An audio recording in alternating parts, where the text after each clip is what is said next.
అధ్యక్షులు గౌరవనీయులు వైద్య విశ్వనాథ్ గారిని మాట్లాడవలసిందిగా విజ్ఞప్తి చేస్తున్నాను. మాదిగల ఆత్మీయ సమ్మేళనానికి అధ్యక్షత వహించిన తమ్ముడు మాదిగ రిజర్వేషన్ పోరాట సమితి అనంతపురం జిల్లా అధ్యక్షులు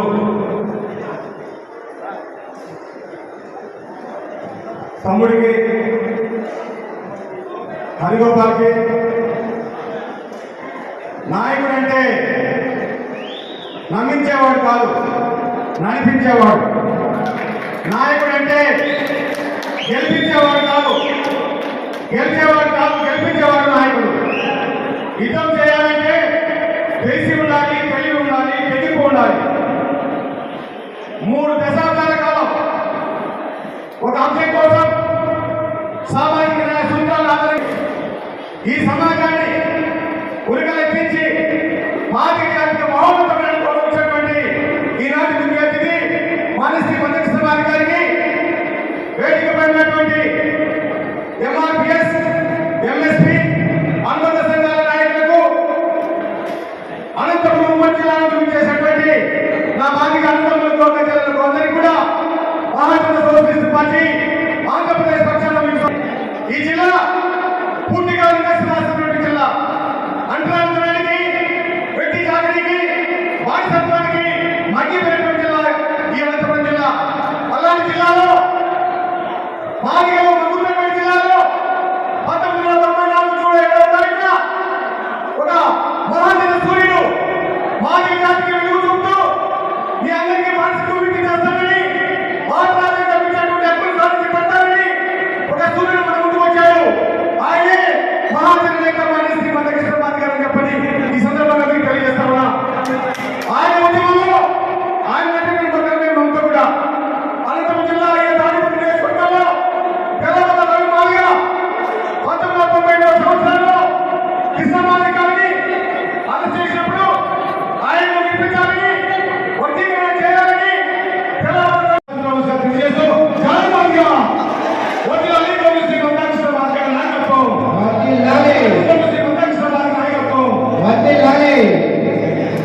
విశ్వనాథ్ గారికి ధన్యవాదాలు.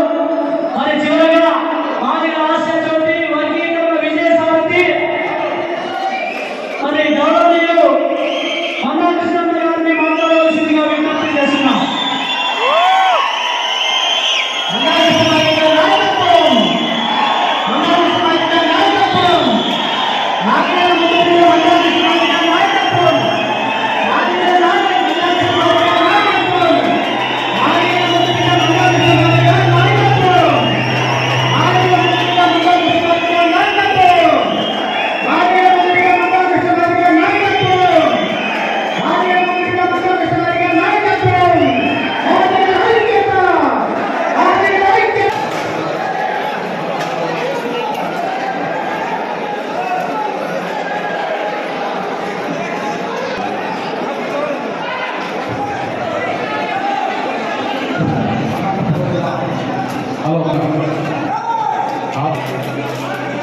సభాధ్యక్షుడు వచ్చిన తమ్ముడు ఎంఆర్పిఎస్ జిల్లా అధ్యక్షుడు, ఎంఎస్పి రాష్ట్ర అధ్యక్షుడు సోదరుడు విశ్వనాథ్, ఉద్యోగ విభాగానికి సంబంధించిన జాతీయ అధికార ప్రధాన కార్యదర్శి తమ్ముడు వర్ణల్ శంకర్ గారు, ఈ సభలో పాల్గొనడానికి వచ్చిన నా రాష్ట్ర ప్రజలకి, నా వికలాంగుల సోదరి సోదరులకి, నా భూగంగాల వర్గాల సోదరులకి, ఈ సభను జయప్రదం చేయడానికి వచ్చిన ప్రతి ఒక్కరికి, పాత్రికేయ మిత్రులు, ఎలక్ట్రానిక్ మీడియా సోదరులందరికీ, ప్రతి ఒక్కరికి ముందుగా నా హృదయపూర్వక నమస్కారాలు తెలుస్తున్నాను. బాబు అన్నకు మీరు సైలెంట్ ఉంటే కదా నేను మాట్లాడి మీది నాకేం పడుతుంది. ప్లీజ్ అత్యవసరంగా రాష్ట్ర వ్యాప్తంగా పర్యటనలను రద్దు చేసుకోవడం దయచేసి అర్థం చేసుకోండి.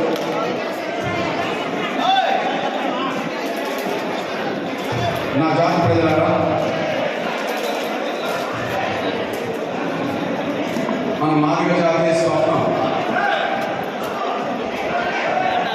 మన మాదిగల జాతీయ స్వప్నం, మన మాదిగల ఆకాంక్ష షెడ్యూల్ కులాల వర్గీకరణ అంశం అని చెప్పి అప్పటికే కొనసాగుతున్న చీకట్లను తొలగించుకొని జాతిలో వెలుగు నింపాలంటే ఎస్సీ వర్గీకరణ సాధించడం తప్ప మరో మార్గం లేదని ఎంఆర్పిఎస్ 94లో పుట్టింది. 94లో పుట్టిన ఎంఆర్పిఎస్ ఉద్యమం ఒక సుదీర్ఘమైన పోరాటం 3 దశాబ్దాలుగా ఈ తెలుగు నేల మీద దక్షిణాది రాష్ట్రాలు దేశవ్యాప్తంగా నడిపింది. అలుపెరగని పోరాటం, రాజీలేని పోరాటం, అలుపెరగని పోరాటం, రాజీలేని పోరాటం.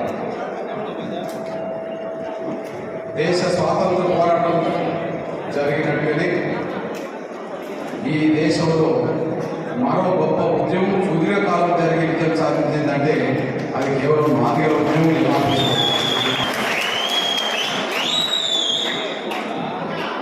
మనందరికీ తెలుసు, 3 దశాబ్దాల పోరాటం అనంతరం ఎన్నో సందర్భాల్లో సాధించి కోల్పోయిన ఫలితాలను తిరిగి మళ్ళీ సాధించడం కోసం నిలబడంలో 7 జడ్జిలతో కూడిన రాజ్యాంగ ధర్మాసనం, అందులో 6 ఎస్సీ వర్గీకరణ జరగాల్సిందే, అది రాష్ట్రాలు చేయాల్సిందే చెప్పి నిర్దిష్టంగా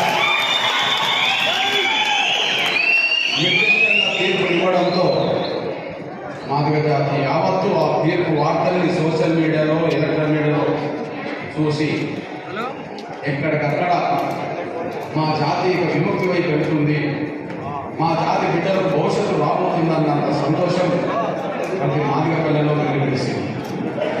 ఇది మనందరికీ తెలిసిన విషయం. మీరు సుప్రీంకోర్టు తీర్పు వస్తున్న సమయంలో మీరు ఇళ్లలో, మీరు గ్రామాల్లో ఉన్నారు. కానీ సుప్రీంకోర్టు తీర్పు వస్తున్న ఆ క్షణానికి నేను సుప్రీంకోర్టులోనే ఉన్నాను. మీరు సుప్రీంకోర్టు తీర్పు కోసం ఇక్కడుండి టీవీల ద్వారా వచ్చే వార్తల కోసం, టీవీలో వచ్చే వార్తల కోసం మీరు ఎదురు చూస్తూ ఉంటుంటారు. మీరు ఇళ్లలో ఉండి కూడా ఆ వార్తలు ఏ వార్తలు వస్తాయని చెప్పి మీరు టెన్షన్తో ఎదురు చూస్తుంటారు. అదే టెన్షన్, అదే ఆవేదన, అదే ఆలోచన సుప్రీంకోర్టులో తీర్పు వెలువడే సమయానికి నాకు కూడా ఉంటుంది సహజంగా. ఆ సుప్రీంకోర్టు తీర్పు ఇక జడ్జీలు వచ్చి చదవబోతుండన్నప్పుడు సుప్రీంకోర్టు తీర్పును ఇక జడ్జీలు వచ్చి 7 జడ్జీలు కూర్చొని చదవబోతుండన్న ఆ నిమిషం 2 నిమిషాల ముందు మీ బిడ్డగా నాకు కూడా ఆవేదన, నాకు కూడా టెన్షన్ ఉండడానికి అవకాశం ఉంది. ఎందుకు నేను ఈ మాట మాట్లాడుతున్నానంటే సరిగ్గా 2004లో సరిగ్గా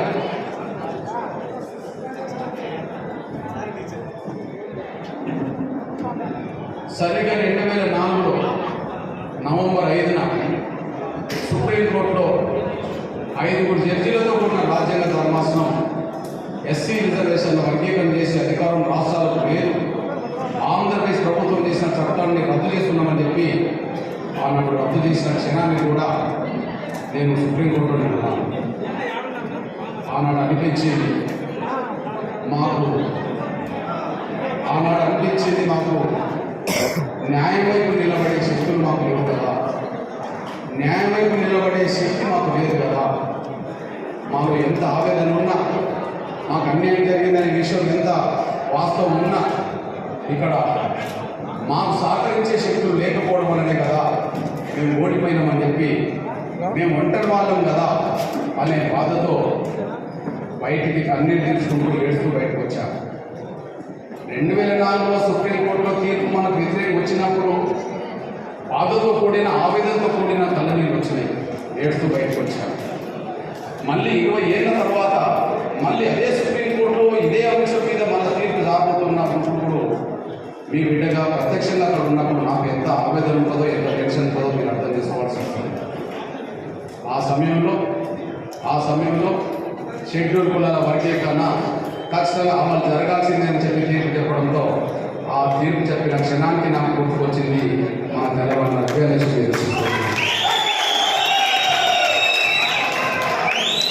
ఎందుకు నేను తెల్లబండ రవి గారి గురించి మాట్లాడుతున్నానంటే ఇది అనంతపురం జిల్లాని అనే అంశం కాదు. నేను ఆ రోజే చెప్పాను, నువ్వు ఎందుకు మీరు విజయం సాధించినాక కూడా ఎందుకు మీరు కళ్ళనీళ్ళు తీసుకున్నారు, ఎందుకు కళ్ళనీళ్ళు తీసుకుంటూ మీరు బయటకు వచ్చారు. కానీ కారణం ఏందన్నప్పుడు విజయం సాధించిన ఆనందంలో వచ్చే ఆనంద భాషాలే కావాలి. ఆ కళ్ళల్లో నాకు తెలిసింది ముందుగా తెల్లబండ రవి మనమే నాకు తెలియదు. వాళ్ళు లేరు, వాళ్ళ త్యాగం ఫలితం ఇచ్చింది అని. వాళ్ళు భౌతికంగా మన ముందు లేరు, కానీ వాళ్ళ ప్రాణ త్యాగాలు మన ఉద్యమాన్ని శక్తి చెందకుండా ముందుకు నడిపించింది. అందుకనే నేను చెప్పాను, ఇది ముందు మా అమ్మలకే అంకితం ఈ విజయం అని చెప్పి. ఆగస్టు 1న నేను విలేకరుల సమస్యలు చెప్పింది ఏదో అర్థం చేసుకోండి. ఇది మా అమ్మలకు సంబంధించినది దీనికి అంకితం ఇస్తున్నామని చెప్పి. ఎందుకంటే మనం ఎంత జీవించినంత కాలం 30 ఏళ్ళు మనం పోరాటం చేయవచ్చు, కానీ వాళ్ళు తమ విలువైన ప్రాణాలే అర్పించారు. మనం బతుకుని పోరాటం ఏదైతే చేయవచ్చు. ఈ పోరాటంలో మనం కష్టాలు పడవచ్చు, బాధలు పడవచ్చు, నిందలు పడవచ్చు, నిర్బంధాలు రావచ్చు, కేసులు పడవచ్చు, జైలు పాలు కూడా కావచ్చు. అయినా అందరం కూడా అయినా నాతో పాటు చాలామంది అయినా, కానీ ప్రాణాలు కోల్పోలేదు కదా. ప్రాణాలు కోల్పోయిన బిడ్డలు ఉన్నారు కదా, వాళ్ళు ఇప్పుడు ఈ విజయాన్ని చూడలేదు కదా. విజయాన్ని సంబంధించిన ఫలాలు మన బిడ్డలు అందుబాటులో ఉంటున్నప్పుడు వాళ్ళు సంతోషించడానికి వాళ్ళు లేరు కదా. ఆ సమయంలో నాకు అమరులే గుర్తుకొచ్చాయి. ఓ అమరులారా, మీరు చేసిన త్యాగాలకు తగ్గ విలువ ఫలితం వచ్చింది, దాన్ని నిలబెట్టే ప్రయత్నం. అమరుల త్యాగాలకు ఫలితం దక్కే విధంగా, అమరులు చేసిన త్యాగాలకు విలువ దక్కే విధంగా పోరాటాన్ని ఎక్కడా రాజీ పడకుండా నడపడంలో మాత్రం మనం అందరూ కష్టపడాలి. కానీ వాళ్ళు చేసిన త్యాగంతో పోల్చుకుంటే మన త్యాగం అనేది త్యాగం కాదు. మనం శ్రమించాము, మన జాతి కోసం, మన బిడ్డల భవిష్యత్తు కోసం శ్రమించాము, అంతవరకు మనం కట్టుకోవాలి. ఇక తెల్లబండ రవి గారి గురించి ఎందుకు మాట్లాడుతుందంటే, అవును, ముందు ఈ జాతి బిడ్డల భవిష్యత్తు కోసం జరిగిన పోరాటంలో ఆమరణ నిరీక్ష 98 జరుగుతున్నప్పుడు, ఆమరణ నిరీక్ష నేను హైదరాబాద్లో బన్సిలాల్పేటలో 98లో చేస్తున్నప్పుడు మా అన్న ప్రమాదానికి గురి కావద్దు, మా అన్నకు ప్రాణహాని రావద్దు, మా అన్న ఆమరణ దీక్షలు కనుక మీరు నిర్లక్ష్యం చేస్తే కబడ్డా మా ప్రాణాలే ఉంటుతాం, కానీ మా అన్నను కాపాడుకుంటామని చెప్పి ఈ తెలుగు నేల మీద మొట్టమొదటి ఆత్మహత్య ప్రయత్నం చేసింది కూడా మనకు తాడిపత్రి సెంటర్గా, తాడిపత్రి కేంద్రం చుట్టూండబడే మనం ఉంది. ఆ రోజు తమ్ముడు పెద్దిరాజు కావచ్చు, లేదా మల్లయ్య కావచ్చు, అదే సమయంలో శంకర్ కావచ్చు, తెల్లబడ్డారు. సరే, ప్రాణాపాయ స్థితి నుంచి మీరు బయటపడ్డారు. కానీ నేను ఆమరణ దీక్ష కొనసాగుతూనే ఉన్నా. ఇక్కడ వార్త తెలిసింది, తమ్ముడిని నిమ్స్కు తీసుకొచ్చేశాను. ఆ నిమ్స్కు తీసుకొచ్చిన తర్వాత అంబులెన్స్ నుంచి దిగిన తమ్ముడు అప్పటికే తనకు సెలైన్ ఎక్కిన ఆ సెలైన్ కూడా చేతిలో పట్టుకొని తనే నడుచుకుంటూ వెళ్ళి గడ్డి మీద కూర్చొని, నేను చనిపోయినా పర్లేదు కానీ మా అన్న బతకాలని చెప్పి మాత్రం మాట్లాడారు. నేను చనిపోయినా మా అన్న బతకాలని చెప్పి ఆయన మాట్లాడేదంటే ఇక నాకు ఎవరు గుర్తుపోతారో మీరు అర్థం చేసుకోండి. మొట్టమొదటి ప్రాణత్యాగం మన బిడ్డ మన రవి చేశాడు. అదే సమయంలో తమ్ముడు మరో సమయంలో ఇక్కడ అనంతపురం జిల్లా ప్రభాకర్ చేశాడు. అక్కడి నుంచి మొదలుకుంటే తూర్పుగోదావరి జిల్లాలో చంపబడ్డ వీరసాయ గుర్తుకొచ్చారు. చిన్న బిడ్డను చంపేశారు మానమానవ కార్యకర్త. తూర్పుగోదావరి జిల్లా ఉప్పలగుప్తం మండలంలో చిన్న వయసు బిడ్డను దారుణంగా చంపేశారు వాళ్ళ ఆత్మహత్య. పశ్చిమ గోదావరి జిల్లాలో మనకపల్లి పెద్దయ్యం దగ్గర దాడి జరిగిన తిరుగుబెట్ట అక్కడ దాడిన తర్వాత సిద్ధనాగేశ్వర అనే తమ్ముడు చంపబడ్డాడు. వారిని మరణాలు గుర్తుకొచ్చారు.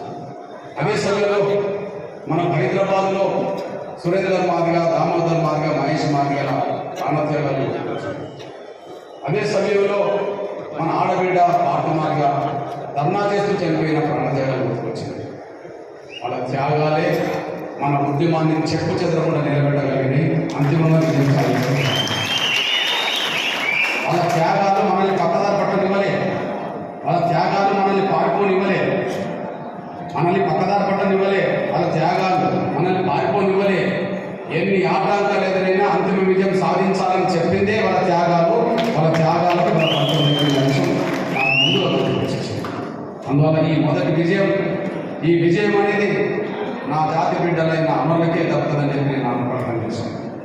ఇక రెండోది, ఈ అలుపెరుగని పోరాటంలో, ఈ సుదీర్ఘ పోరాటంలో, 3 దశాబ్దాల పాటు జరిగిన పోరాటంలో ఉద్యమ పరంగా ఏ నిర్ణయం తీసుకున్నా, నాయకత్వ పరంగా ఏ సూచన చేసినా, ఎవరిని ఎక్కడ పనిచేయమన్నా ఎక్కడ కూడా మాట తప్పకుండా, ఎక్కడ కూడా మాట తప్పకుండా ఈ 30 ఏళ్ళు కష్టాలు వచ్చినా, బాధలు వచ్చినా, కేసులు వచ్చినా, జైలు వచ్చినా, ఏమొచ్చినా ఈ 30 ఏళ్ళు నిరంతరం శ్రమించిన నా కార్యకర్తలు, నాయకులకే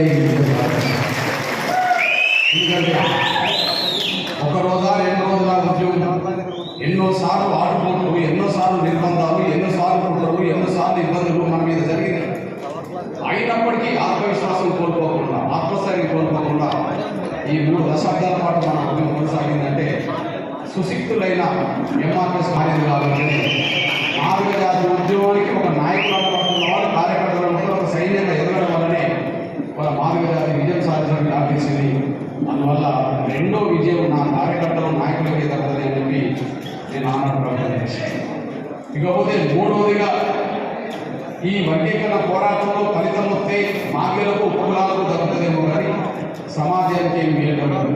కాకపోతే ధర్మం అధర్మం మధ్య జరుగుతున్న పోరాటంగా భావించుకున్నాడు. ధర్మం ఎవరిది? మాదిగది, ఉపకులాలది. అధర్మం ఎవరిది? మాలది. వర్గీకరణకు అడ్డు తగలేటోళ్ళది తప్పు, వర్గీకరణ కోరుకునేటోళ్ళది రైట్ అని చెప్పి సమాజం మొత్తం భావించుకోవడం వల్లనే మాల ఏతర సమాజం మొత్తం, వాళ్ళు ఓసీలా, బీసీలా, మైనార్టీలా, ఎస్టీలా, ఎవరైనా కాదు, దళితుల్లో మెజారిటీ కులాలు, సమాజంలో అన్ని కులాలు, ఒక మాల తప్ప సమాజం మొత్తం మన జాతికి అండగా నిలబడడం వల్లనే ఈ 3 నిజంగా సమాజం యావత్తు మనకు అండగా లేకపోతే కూడా ఈ 3 దశాబ్దాల పాటు ఉద్యోగం నిలబడేది కాదు, ఇంత దూరం వచ్చేది కాదు, లక్ష్యాలు చేయలేదు కాదు. అంటే ప్రతి నిత్యం తీసుకునే కార్యక్రమాలకు, ప్రతి సందర్భంలో తీసుకునే నిర్ణయాలకు సమాజం యావత్తు మనకు తోడ్పాటు అందించింది. ఆ విషయం మనందరూ తెలుసు. వాళ్ళకు కూడా ఈ విజయంలో భాగం ఉన్నది, వాళ్ళకు కూడా అంగీకరించారు.